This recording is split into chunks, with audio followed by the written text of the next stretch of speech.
પરીક્ષા આજથી શરૂ થઈ રહી છે ત્યારે વોર્ડ નંબર 10 કોંગ્રેસના વોર્ડ પ્રમુખ હાર્દિક આમોદયાની આગેવાનીમાં બાળકોને શુભેચ્છા પાઠવવામાં આવી।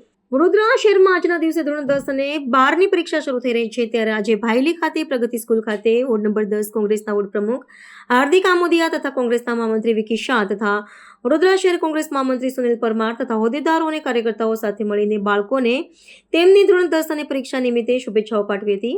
સાથે જ મોઢું મીઠું કરાવી તેમનું જીવન આજે પેપર શાળા જાય તે માટે શુભેચ્છાની પાઠવી હતી। જે સંદર્ભે માં વડોદરા નંબર 10ના વોર્ડ પ્રમુખ હાર્દિક આમોદાએ મીડિયા સમક્ષ માહિતી આપી હતી। આજે વોર્ડ નંબર 10 માં પ્રગતિ વિદ્યાલય આવેલી છે।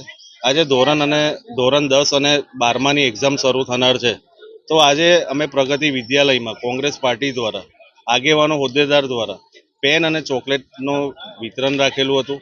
જે 10મા અને 12માનું ભવિષ્ય કહેવાય, જે પાયો કહેવાય, એ પાયાની આજથી 10મા અને 12માની શરૂઆત થઈ રહી છે। તો છોકરાઓને વિદ્યાર્થીઓને મોં મીઠું કરાવીને એમનું આવકાર કર્યું અને એમના મોઢા પર સ્મિત રહે એ રીતનું અમે ચોકલેટ વિતરણ કરી અને એમનું ભવિષ્ય ઉજ્જવળ બને એ માટે કોંગ્રેસ પાર્ટી વોર્ડ નંબર 10ના આગેવાનો શુભકામનાઓ પાઠવે છે। હાર્દિક આમોદિયા, વોર્ડ નંબર 10 કોંગ્રેસ પ્રમુખ।